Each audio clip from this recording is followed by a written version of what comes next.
time out. Lotus Emira. Starting with 2830 cold cup 2s. Stock Ferodo DS 2500 pads. Castro SRF brake fluid.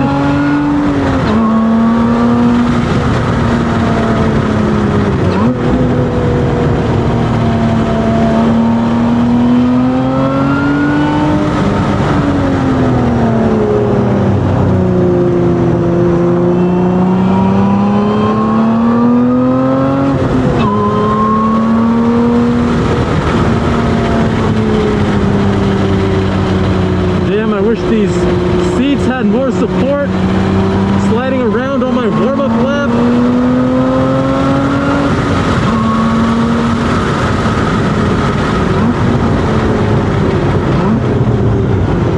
Nice heel toe though, great throttle response.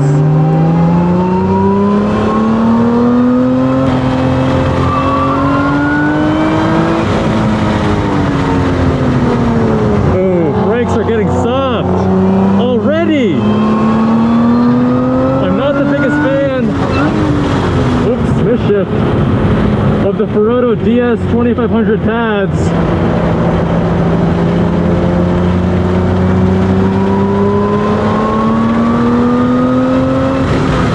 And also these buttons are getting activated as I'm driving. It's kind of annoying. Alright, we put our cruise control off.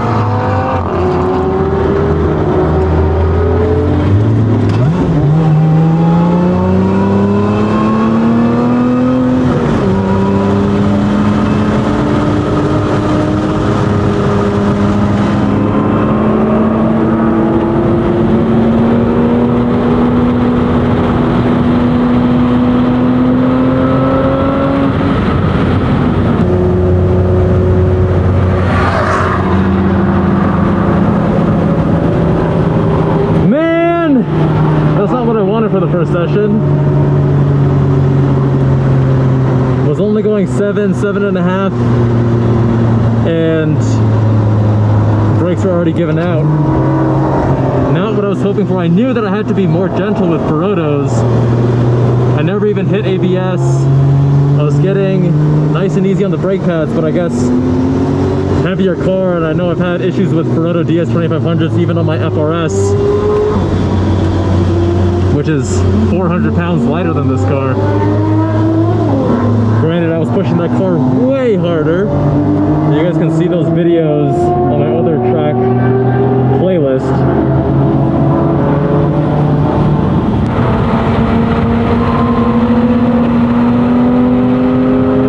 Alright, let's cool down. Brakes are not happy after just one lap. Also 100 degrees out right now, so can't really blame them, right? The car doesn't give way to understeer as much as I was expecting because, well, part of that is I've been preemptively trail braking a little bit more to keep that front end tidy and keep it from washing out.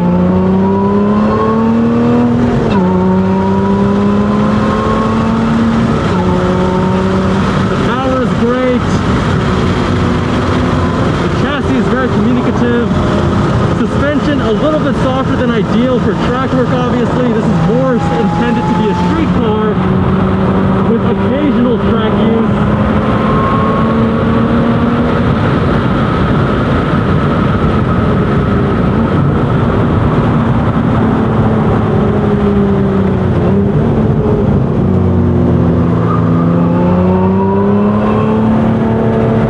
Let's give this Miata a point by.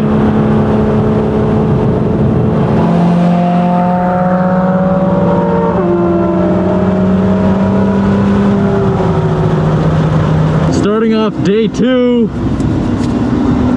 tracking the Lotus Emira, first session of the day.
yesterday.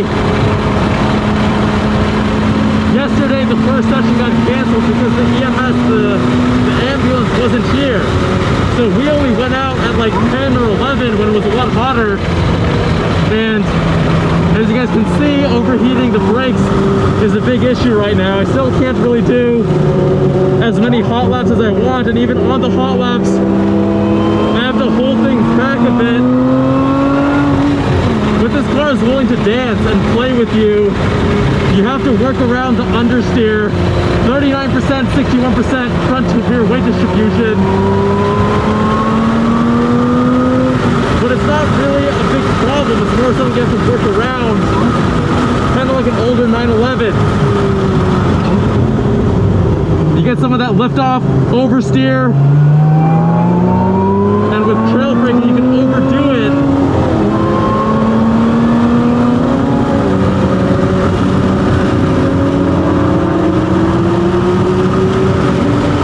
This is a great car, more suited for street rather than track in the stock setup.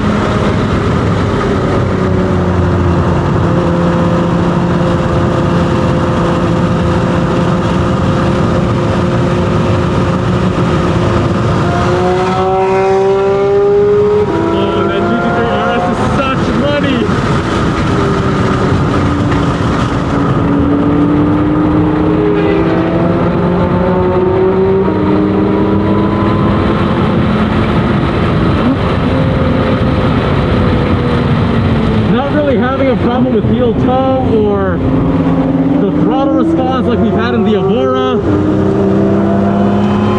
Good pedal placement, but more importantly, great throttle response. The issue I'm having is sometimes upshifting from second to third. The gear, it kind of pops out or it doesn't go fully in. And I think part of that is I'm reclined further back because of the helmet, because the headrest pushes your helmet forward. So I have to recline back and my arm needs to reach further. I wonder if that's part of it, because on street I never have that issue. It's only here on track.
which I use on my FRS on track and on street, and they're okay. They're a bit overrated in my opinion.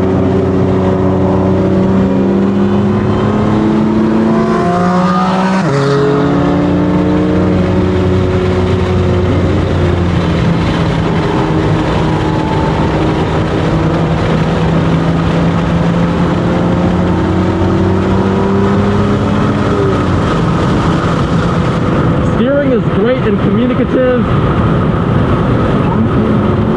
The transmission is more endearing on street than on track because it is delicate, but also requiring some, you know, ham fisting, and that I think is what's been throwing me off.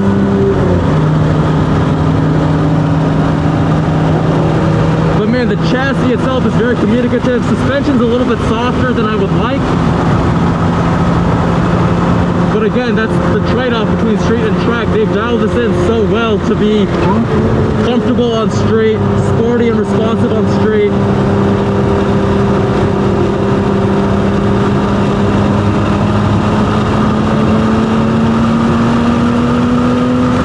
Compared to the Cayman, it feels like it has a higher center of gravity.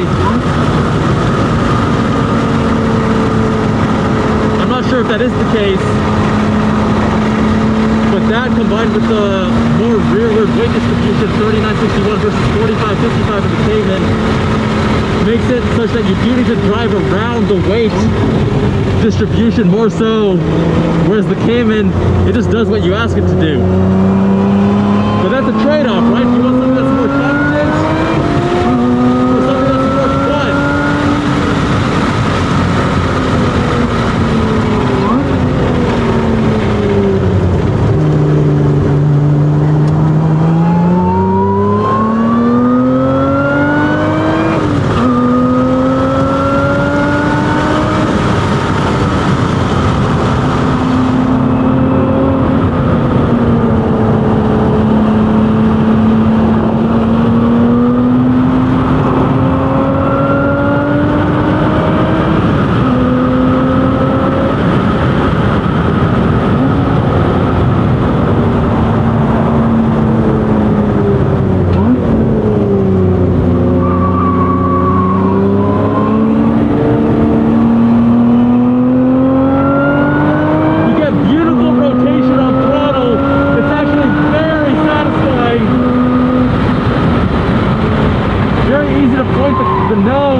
So conclusions, first track day, this is day 2, and day 1 I was getting really frustrated because we actually skipped the first session, right? We started with the second session, things were overheating very fast. Right now it's the morning, we did the 8:30 session, I was able to do a couple laps at speed, and overall, I mean, coming straight from factory, obviously the car is more suited to street rather than track use. If you do want to track it, pads and brake fluid is a must. The Frodo DS2500 pads are dual duty, which is essentially no duty. They're actually fine on street, but I use DS2500s many times on my old FRS, and let's just say it's not good for aggressive track work. If you're new to the track, that's fine. If you go on the forums on Reddit, a lot of people will say that the Frodo pads are totally adequate, but those people probably aren't pushing their cars as hard. They might be newer to track, etc. It's really not well suited to track work. Part of it is that this car is also heavier. Let's get these bugs off. It's gonna eat through the PPF. But overall, very happy with this car. I'm not gonna really make it a track-focused vehicle. I wanna keep it more for street. The Miata is gonna be more for track. You guys can follow along for that build. And yeah, if I really wanted to focus this on track, I'd get the coilovers, the brakes, and you know, the shifter, you're gonna have to get used to it. It's a little bit frustrating at times. Getting into third, I've had several issues over the course of the day, but and yesterday as well. But that's a matter of just getting used to it. Not sure if sometimes it feels like it's popping out of third, or it doesn't want to go into third on upshifts. I think part of that might just be how the shifter requires a bit of manhandling and delicacy at the same time. Interesting combo. And it doesn't like to be rushed either. So someone was mentioning how a Mustang makes more power and it's so much cheaper. This is such a ripoff. Obviously, if you're focused on power more so than other things, don't get this car. Yeah, 400 horsepower in a 3,100 pound chassis, I think is totally adequate. And the Mustang is gonna be a lot heavier, obviously. But if you focus on, I mean, if you're watching this channel, you are a driving enthusiast more so than a car enthusiast, so you probably care how the car drives. Very communicative, very easy to actually push at the limits, more so than other mid-engine cars because it is so communicative. As you get to oversteer, understeer, even the earliest hints of those are easily communicated through the car, through the chassis, through the steering. So it's easier to push harder than other mid-engine cars. But keep in mind, with the softer suspension, it does take a second, maybe not a full second, but it takes a little bit longer to set than something that has a more, a stiffer setup. Very happy with it. I'll still track it maybe once or twice a year. Not as often as the Miata, but if you guys want to follow along, by the way, we're also reviewing several other cars at this track day. We got a 996 GT3, we got a 991.2 GT3, we got a Supra, And we have a Boxster, possibly some more cars as well. Make sure you subscribe. Those videos are coming out very soon, and follow along. If you want your car reviewed, visit us on jabalandcars.com. Much love, my friends, and I'll see you all in the next one.